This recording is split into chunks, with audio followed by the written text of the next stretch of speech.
what's this I see? I thought this was a party! Let's dance!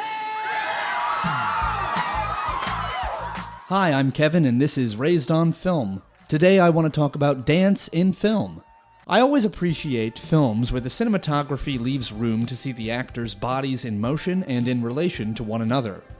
Unfortunately, cinematic conventions lean away from showing the whole body in favor of the face or upper torso.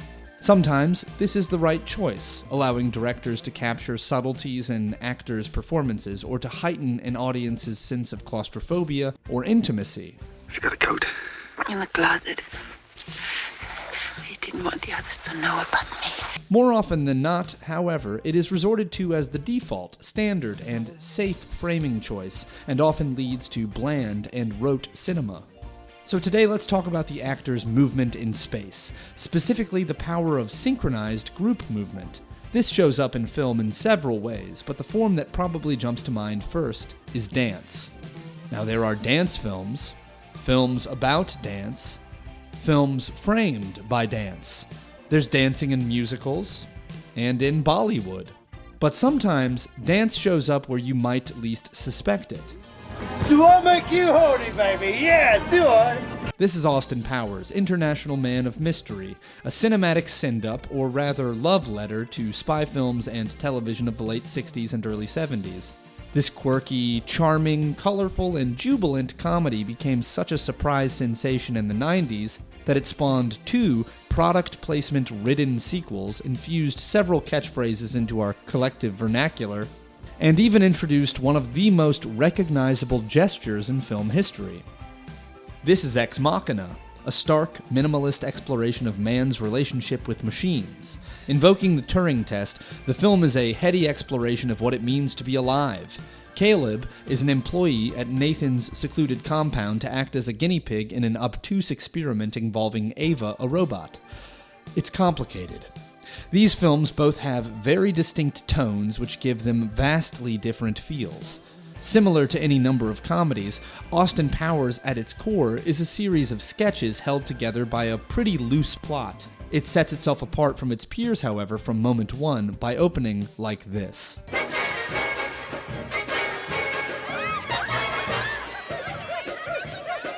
Without really having to utter a single word, we as an audience are introduced to our main character, the world they live in, and the world of the film. We understand that the comedy will be cheeky, full of sight gags, and pay homage to 60s British culture, and specifically Beatlemania.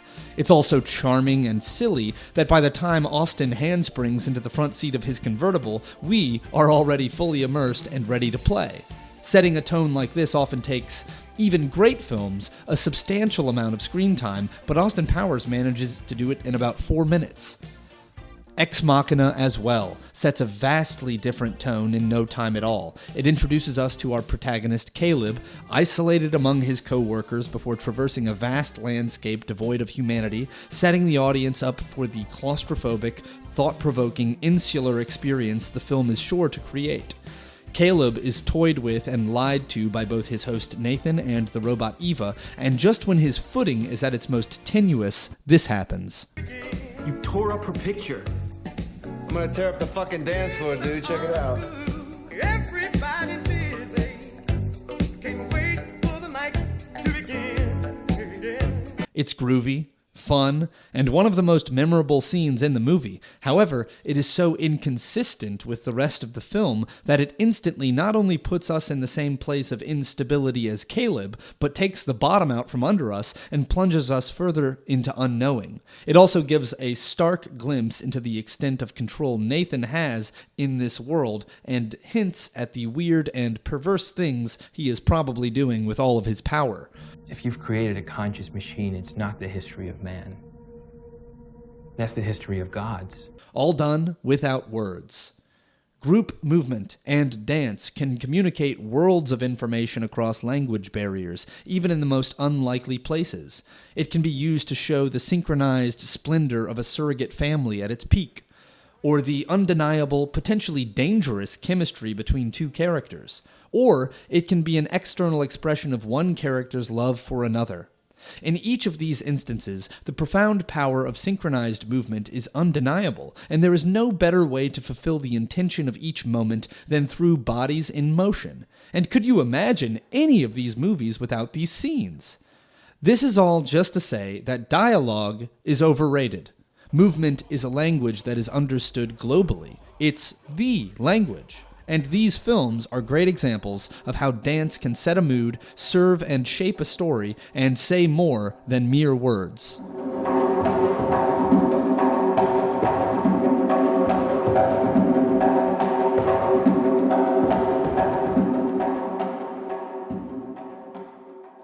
Thank you so much for watching Raised on Film.